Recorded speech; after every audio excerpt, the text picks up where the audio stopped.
بسم اللہ الرحمن الرحیم۔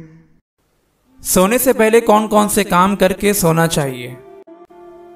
حضرت عائشہ رضی اللہ تعالی عنہا فرماتی ہیں کہ جب آپ سونے کا ارادہ فرماتے تو دروازہ بند فرما لیتے، مشکیزے کا منہ باندھ دیتے، پیالہ پلیٹ ڈھانک دیتے، چراغ گل کر دیتے۔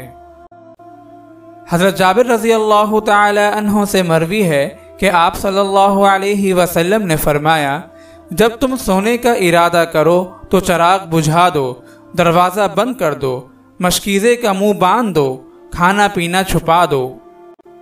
حضرت جابر رضی اللہ تعالی عنہ کی روایت ہے کہ آپ صلی اللہ علیہ وسلم نے فرمایا، رات کو سوتے وقت دروازہ بند کر دو، مشکیزے کا منہ باندھ دو، پانی کا برتن ڈھانک دو، برتن اوندھا کر دیا کرو یا برتنوں پر ڈھکن رکھ دیا کرو اور چراغ بجھا دیا کرو، کیونکہ شیطان نہ تو بند دروازے کھولتا ہے، نہ بند ڈھیلے کرتا ہے، نہ برتن کے ڈھکن اٹھاتا ہے، البتہ چوہا کبھی گھر جلا دیتا ہے، تیل کی بتی کو لے کر بھاگتا ہے، اس سے آگ پکڑ لیتی ہے اور گھر جل جاتا ہے۔